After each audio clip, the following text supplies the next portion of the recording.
Shalom saudara terkasih dalam nama Tuhan Yesus.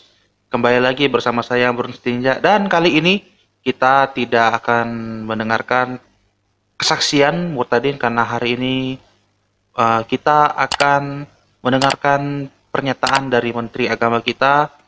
Beliau membuka meeting dengan mengutip ayat dari firman Tuhan, dan ini sangat luar biasa mencerminkan bahwa indahnya toleransi dalam umat beragama, saudara. Bagaimana seorang beliau yang kita tahu adalah seorang muslim yang mau mengutip ayat dari Alkitab untuk membuka meeting.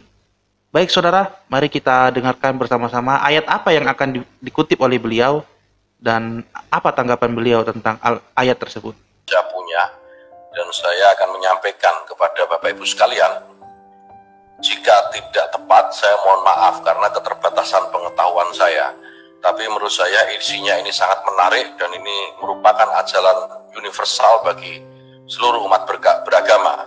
Saya mengutip dari Matius 22, 37-40. Saya catat tadi, kasihilah Tuhanmu dengan segenap hatimu dan dengan segenap akal budimu. Inilah hukum yang pertama dan paling utama. Dan hukum yang kedua, yang sama dengan itu ialah kasihilah sesama manusia seperti dirimu sendiri.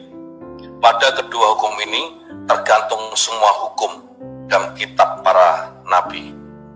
Ini kalimat atau ayat dari kitab suci yang saya kutip tadi di dokumen, kebetulan saya punya catatannya, dan ini sangat luar biasa mengingatkan kita bagaimana kita ini beragama tidak boleh hanya didasarkan pada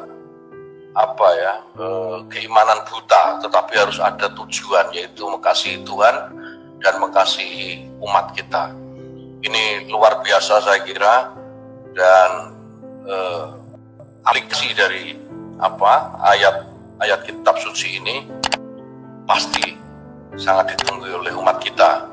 Nah, judul besar untuk acara kita pagi ini yang diberikan kepada saya, tantangan moderasi beragama di tengah pandemi COVID-19 dan bencana lainnya. Pertama-tama tentu syarat untuk bisa kita lakukan moderasi beragama, kita ini dituntut untuk bisa memiliki sifat yang inklusif. Sifat inklusif ini mutlak gitu ya untuk dilakukan, apalagi jika kita melihat kemajemukan yang ada di dalam masyarakat kita. Masyarakat kita memiliki kemajemukan yang saya kira tidak dimiliki oleh masyarakat di negara lain, di tempat lain. Selain itu, selain inklusivitas, saya mungkin mengundang ketidaksetujuan, tetapi saya memiliki keyakinan moderasi beragama itu yang pertama dituntut itu inklusif. Amin, saudara. Ya, luar biasa. Ayat yang diambil oleh beliau tentang kasih dari Matius 22 ayat 37-40. Kasihilah Tuhan Allahmu dengan segenap hatimu dan dengan segenap jiwamu dan dengan segenap akal budimu. Itulah hukum yang pertama dan yang terutama dan yang pertama. Dan hukum yang kedua yang sama dengan itu ialah kasihilah sesama manusia seperti dirimu sendiri. Pada kedua hukum inilah tergantung seluruh hukum Taurat dan kitab para nabi. Amin, saudara. Ayat ini juga kembali mengingatkan kita, saudara, bahwa kita itu harus saling mengasihi, saudara. Tujuan kita dalam beragama itu apa? Tujuan kita itu mengasihi sesama, mengasihi Tuhan, saudara. Kekristenan itu mengajarkan tentang mengasihi, dan tidak hanya mengasihi orang yang percaya saja, saudara. Tuhan datang ke dunia itu tidak untuk orang-orang yang benar, orang-orang yang baik, tapi Tuhan datang itu untuk menyelamatkan orang-orang berdosa. Itu kenapa Ia rela mati di kayu salib. Amin, saudara. Oleh karena itu kita sebagai umat Tuhan, saudara, kita patutlah menjadikan Yesus itu sebagai acuan kita, sebagai pusat kita, sebagai contoh, saudara.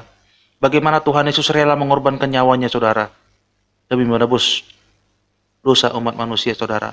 Begitupun kita, saudara, kita harus tetap menjaga toleransi sesama, saudara. Kita harus saling tolong-menolong, saudara.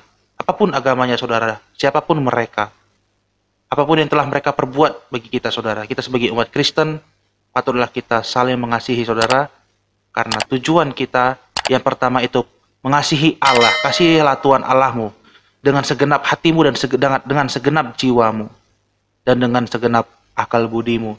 Lalu yang kedua, kita harus mengasihi sesama. Amin.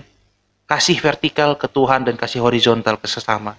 Dan puji Tuhan, ayat ini juga diambil oleh beliau yang menggambarkan bahwa kita dalam umat beragama itu harus saling mengasihi dan saling rukun. Amin. Saya pribadi, kami juga mengucapkan terima kasih pada beliau yang sudah mengutip ayat Alkitab ini, dan kiranya banyak orang yang bisa mendengarkan dan banyak orang juga yang bisa mendapatkan kasih karunia Tuhan melalui ayat Alkitab ini. Baik saudara, terima kasih. Saya Amron dari Khotbah Pendeta Channel. Sampai jumpa di acara-acara selanjutnya. Tuhan Yesus memberkati. Shalom.